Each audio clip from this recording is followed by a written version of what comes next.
Welcome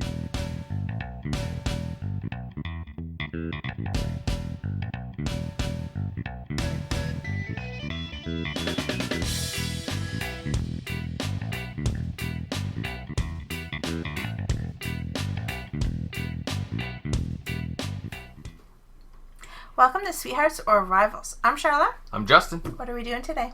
Today we're going to do a top 5. We are. It's going to be a different kind of a top 5. Yes. We're delving deep into the personal. Right. I know. It should make for an interesting video, I think. Yeah, I hope so. It's the top 5 experiences in gaming that shaped our inner gamer. Yeah. Dun dun dun. Crazy stuff. Yeah. All right. How did you put your list together? I looked back in my memory and things that stood out that made me love games are my top 5. Nice. I looked into my memory warehouse and I also looked for the top 5 kind of experiences that shaped me as a gamer, but they came out chronological. Okay. So number 5 is going to be like the earliest memory, and then it's going to get closer and closer to the present. Mine very well could be chronological. Yeah. I don't know why. Just for me, it had to come out chronologically. Yeah. Yeah. So we'll start at 5. Yeah. We'll go to 1. Yeah. Are you going to name yours first or me? You go first. Okay. Number 5. My number 5 is my experiences playing games and being taught games by my grandparents and my parents. Nice. But mainly, it was my dad and my grandfather. My grandmother didn't play any games. None. She was not a gamer. None. I don't have one memory, unless I was a small child and I forgot it.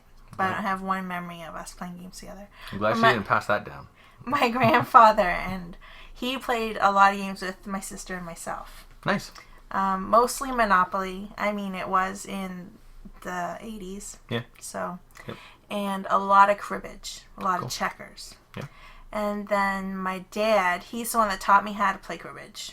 That was my very first game. I think I was 5. Cool. Yeah. And he taught me cribbage to teach me math. Yeah.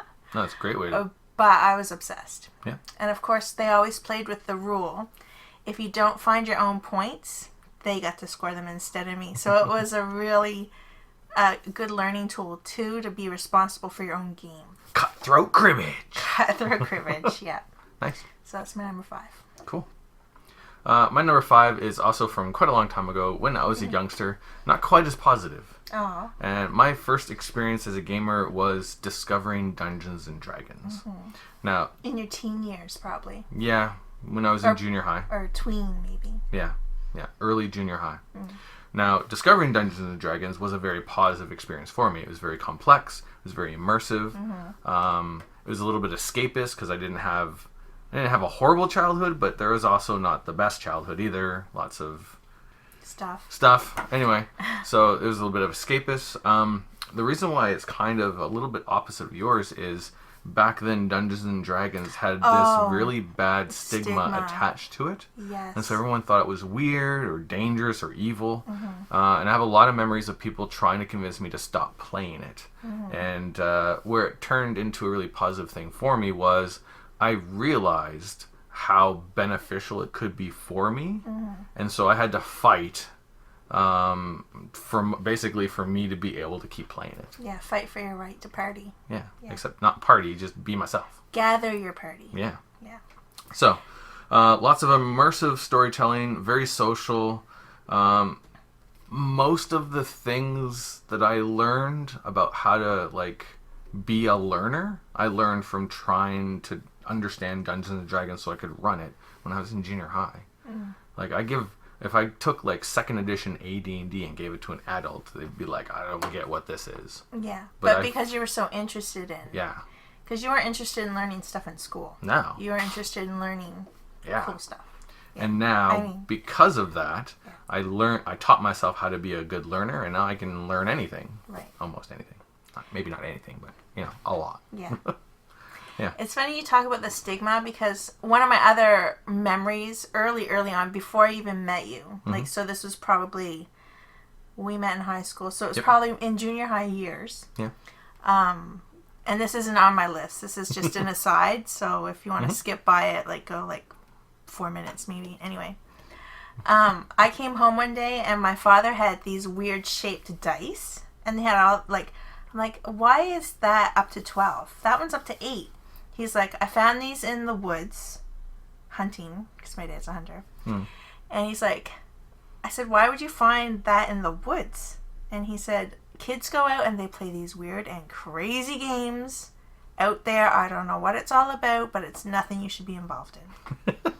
And I'm like, these dice are awesome. I want to know more about these dice. But like, that's these are evil. in my brain. I was like, and he put them up on this high shelf. That's right. And I was like, To the crib board with you. I was just very fascinated. But of course, at that time in my life, I didn't have anyone in my life that even knew what those, just my dad. These kids go in the woods and they do weird things with these dice. Yep. Yeah. Yeah. Just to kind of go back to that kind of mindset back then, I remember being drugged to a church with my brother and my mom because there was a lady there who was going to be speaking about her son who committed suicide. And my mom was of the impression that it was all because of Dungeons and Dragons. That's what caused it. And so that's why we had to go and listen. And she actually talked about how her son played D&D, and that had absolutely nothing to do with the problems he was struggling with. Good for that mom. Yeah. I mean, it's sad that her son. Yeah. But it's good that she recognized that that wasn't the root of his issues. Yeah. But that was the stigma of fear that was attached to D&D back in that age. Yeah. We weren't allowed to play it in school. And we're talking like late 80s. Yeah. At this point. Yeah, it's crazy. But again, a lot, just about everything that shaped my inner gamer started right there with that game. And a lot of what and who and where I went in my life and who I became started from that. Yeah. Cool. Number 4. All right. What's your number 4? Let me look it up. Okay. And my number 4, I was probably about 7 or 8 years old. Ooh. And I was obsessed with wanting to be a game designer. At 7 or 8. That's awesome. And like, I'd only played games that were like Monopoly, card games, checkers. I'm thinking not much more. I almost played the game of life once, but my cousins that owned the game, I was 7, and like on the box it said ages 9 and up. I wasn't allowed to play it because it was too complicated for a 7-year-old. Dun, dun, dun. That's another aside. Anyway, and yes, bitter still. Yep. At this age. Like, anyway, whatever. They won't watch it. It doesn't matter. It's okay. So, yeah, I was obsessed. I was going to be a game designer. So I designed this game. It was awesome. I thought it was awesome. I cut out all these construction board things. I made my own game board. And I made all these little pieces. And this was before the Awesome Cool Dice. If the Awesome Cool Dice were still on that high shelf, I would have got on a chair and I would have used that Awesome Cool Dice in my game. Yeah. But really prototype of like Formula Day in the works something, right there. Yeah. But anyway, my game wasn't as cool as I thought because it just turned out to be some kind of cheat knockoff of Monopoly. But at 7 or 8, like I really was obsessed with this would be the coolest job ever. Nice. Yeah. Cool. Didn't work out though. Still could. It's not too late. You're right. That's right. I'm still quite young in the eyes of a lot of people. Yeah. Absolutely. What's your number 4? My number 4 is another role-playing game-related experience. And that was the discovery of the World of Darkness. So vampire, werewolf, changeling, White Wolf stuff. Yeah. And the reason why that had such an effect was D&D is mainly a hack and slash game. Generic fantasy. Yeah. Yeah. And there's nothing wrong with that, No. but with the World of Darkness, the system mechanisms became very intuitive. So any kind of situation you got into, whether it was social, mental, or physical, even if there wasn't a rule written about it somewhere, you could very easily, intuitively come up with, well, this makes sense. So that was the first time that kind of intuition type, these rules represent the world in this way and it makes sense. I got that from that game. You were not called a dungeon master, you were called the narrator, because it was called the storytelling system. And so World of Darkness introduced me to the concept of immersive storytelling and creating a narrative and character arc, and is probably responsible for a lot of the stuff that made me want to be a writer. Yeah. Yeah. And the World of Darkness, like you said, the D&D is more hack and slash. Yeah. It's like a Leroy Jenkins kind of a game. Yeah. Whereas Masquerade and like the other books in the series are more like there's a lot of manipulation in mind. Like it was more of thinking and manipulating than. Yeah. Well, there was violence in it too, like the regular. You could get it could get physical, but it didn't have to be. No. You could be just as deadly without being able to wield a weapon. Yeah, you could either go 3 ways with it, with the, typical hack slash. Yep. You could have a combination of manipulations and gore fest. Or you could go total social. Like all social mind manipulation stuff. Yeah. It was awesome.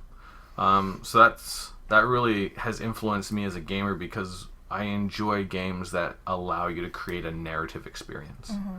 And that's something I really enjoy. Yeah. Yeah. Cool. World of Darkness. Plus, Changeling, the Dreaming, inspired me to say, forget this little town and head off to university. Because I was under the impression that going off to university to get an English degree was just silliness. That's foolish. That's not going to make you any money. Don't do that. So, yeah. Yay, Changeling. Yeah. Although we're not making enough money that we could back that 20th or whatever, 30th anniversary Changeling. I still have Changeling. I don't need that. Yeah. It was so pretty. It was. It was expensive, though. Yeah. Yeah. Books are expensive. Right on. That's my number 4. Okay. Right on. Moving on to number 3. Yep. Number 3. This one's kind of serious. Okay. Games got me through a lot of sad times. Yeah. Yeah, absolutely. Mm-hmm. We're back. Sorry about that. I thought I could maybe discuss a little bit about what it meant to me about the games, but suffice it to say, I'm composed pretty much now, and I'm just really grateful. Yeah, which is good. Yeah. Awesome. Ready? Yep. What's your number 3? My number 3, Magic the Gathering. Ooh. Yeah. Got into Magic the Gathering in high school. Played Magic the Gathering with you. Mm-hmm. Yeah, when we met in high school. Magic the Gathering was my introduction to immersive mechanisms. Yes. Yeah. Yeah. And it also is kind of a precursor to where we are today in that there are so many board games, so many mechanisms, so many combinations of mechanisms and themes.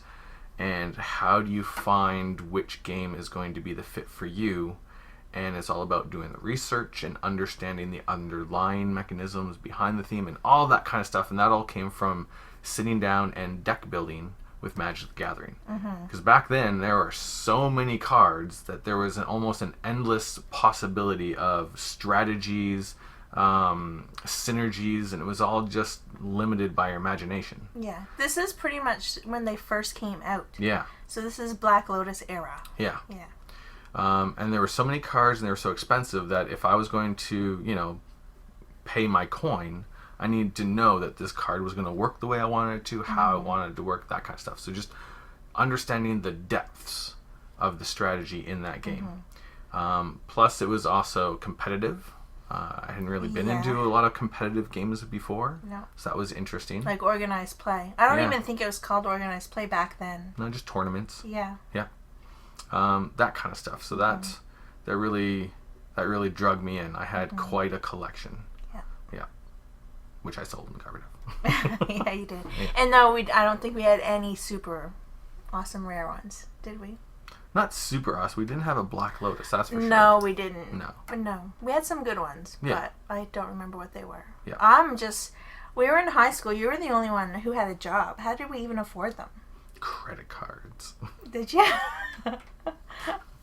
I remember, that's a whole nother video. Yeah. I remember being at McDonald's and I locked my keys in my car and couldn't get in, and we had to call this guy. A lock person. Yeah. And he just happened to, he wasn't actually like a professional lock guy.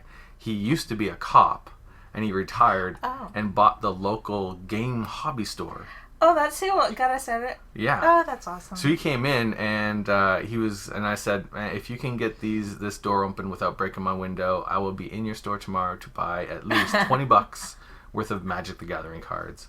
And then he's like, okay, and he popped it, and it was open, and yes, just I spent a lot of money. I loved that store. Yeah. Yeah. Yeah. That was a great friendly local game store when we were kids. Yeah. And that's probably another reason why we spent so much money there. Yeah.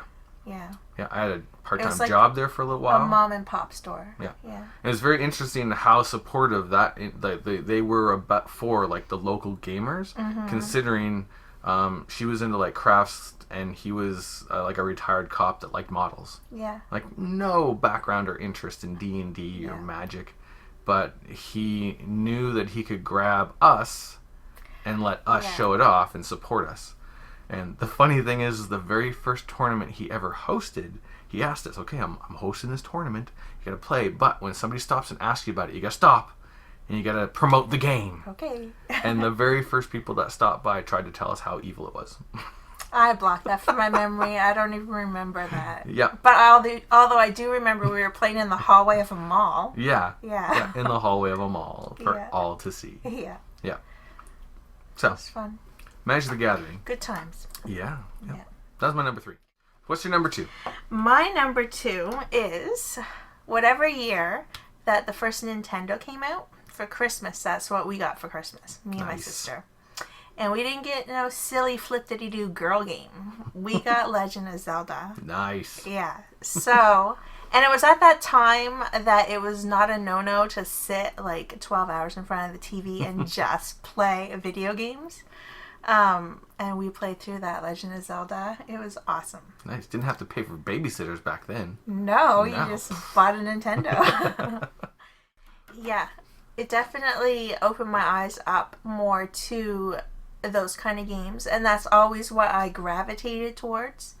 The little games, I can't remember exactly what all their names were, but the ones where you had a person, and this is all like the 8-bit graphic stuff, and then you're in a town, and then you get another person, so then now it's a trail of 2 little 8-bit people walking around the countryside. Like, those are my favorite games. And like, I didn't know anything about D&D, role-playing, nothing. It's just those fantasy adventure games. Those are my absolute favorite. Nice. Especially I call them trail your party games, because that's what it was. Your party was a little trail. Yeah. Cool. Yeah. Nice. All right. Your number 2? My number 2. My number 2 was after university. Ooh. Yeah, we're getting to where I'm older. And it was the release of the 3rd edition of D&D.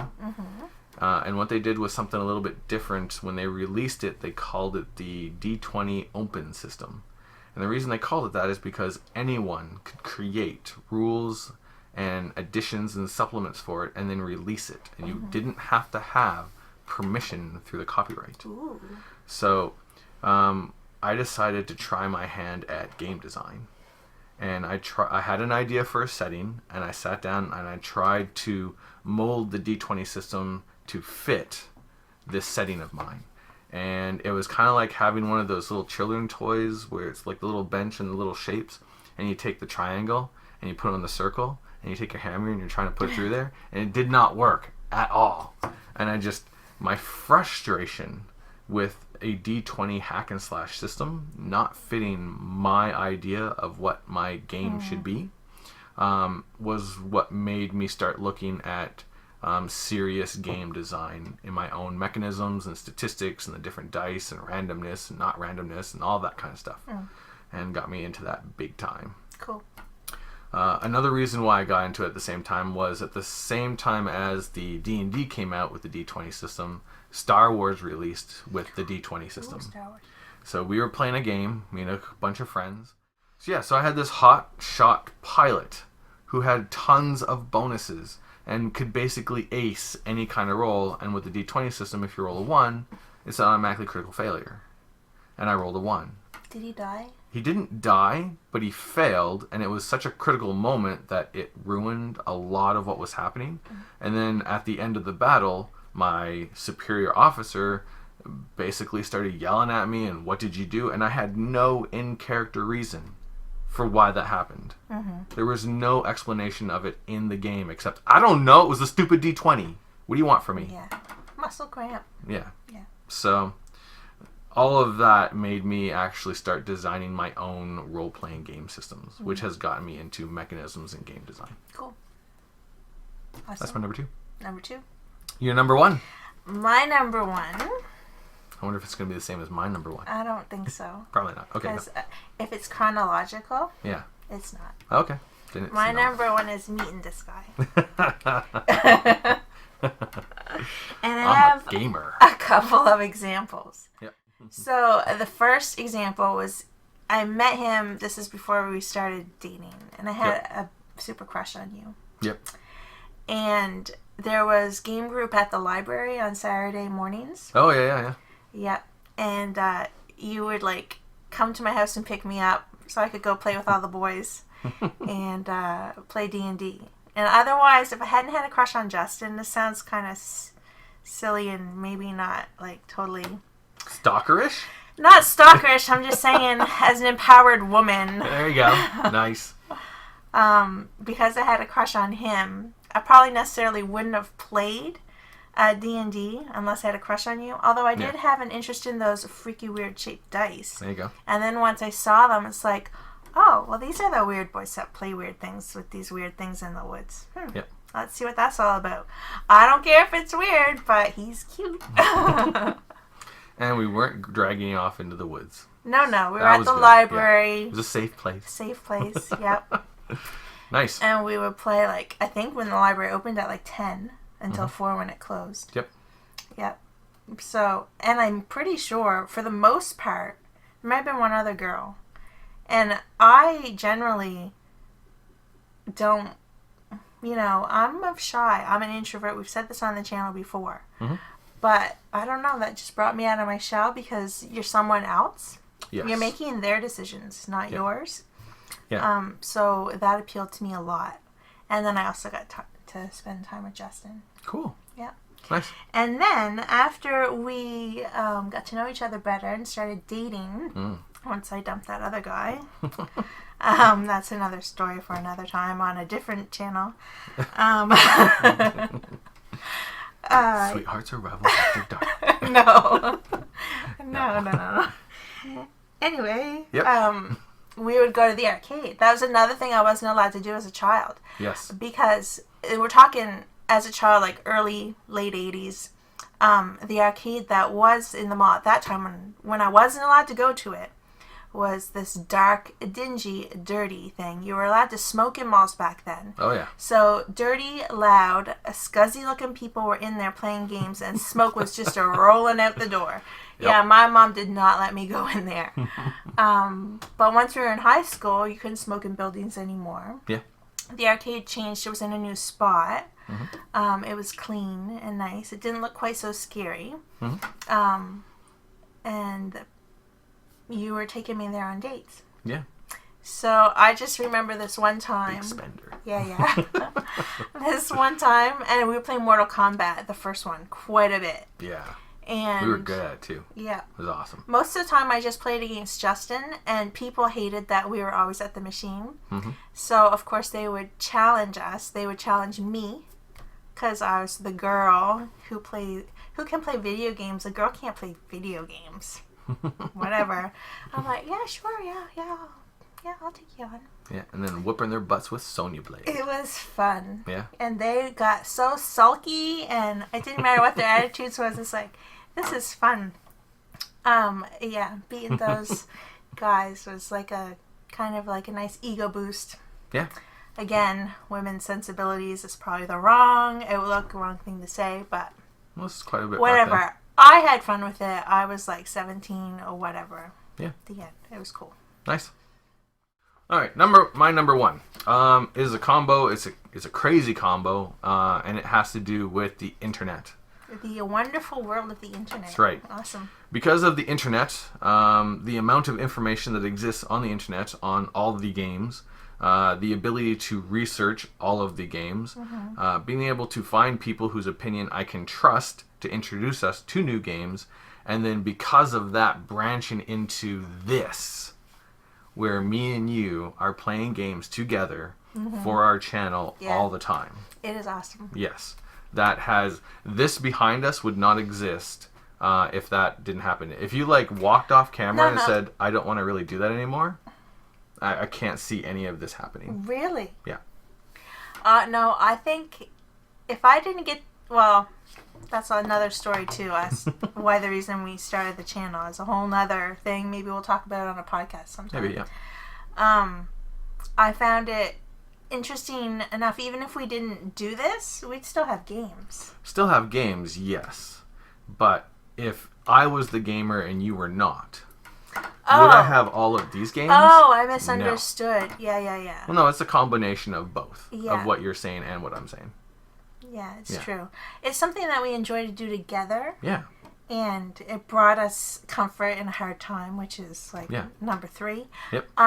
So, of course, it is a big focus, and it is important to us for sure. Yep. That is why we have quite a few. Yeah. But I can't see you not marrying a gamer. Yeah. That would just be silly. I just can't even comprehend. No. Yeah. Yeah.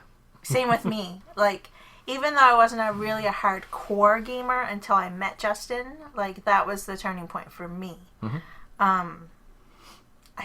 Games would still be involved in my life. They might not be as cool as what I'm sitting in front of right now, but I would still be playing games. Yeah. Yeah, definitely.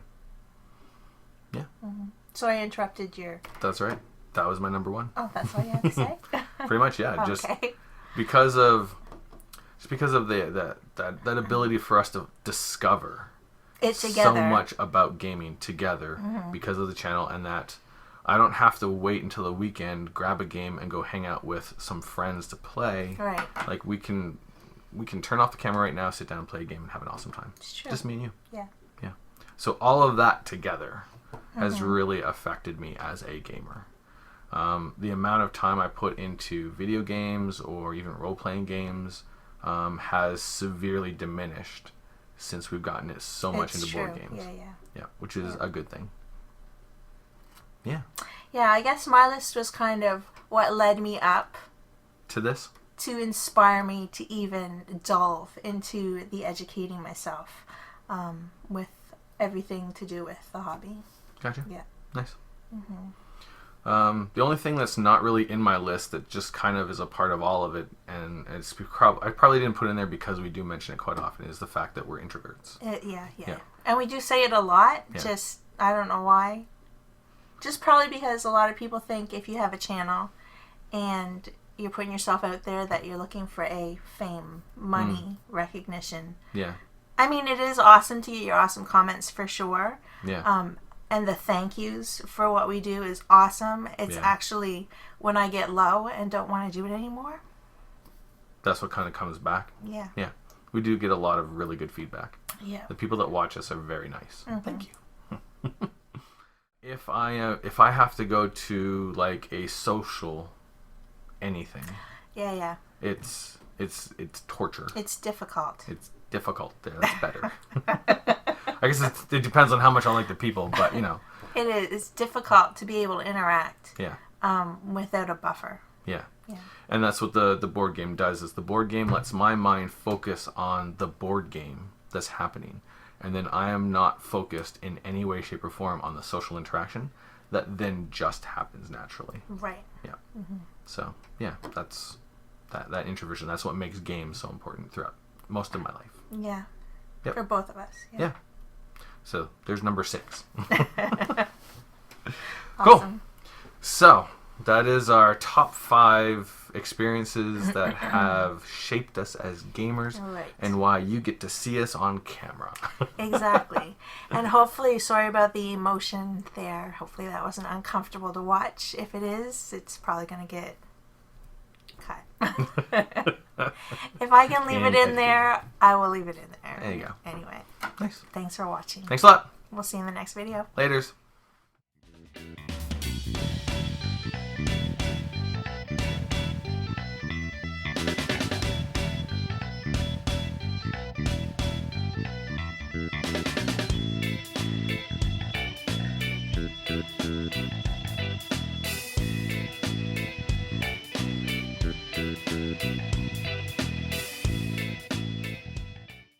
And and I was playing this hot shot TIE fighter pilot with all these massive skill bonuses, and I rolled a 1. Like the new guy in the movie? Yeah, except I was the Empire.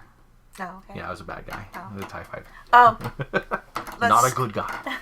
Whoops. Yeah. We should cut that out so I don't look stupid. That's right. I might not. Oh, well. Doesn't matter. Anyway. Yeah.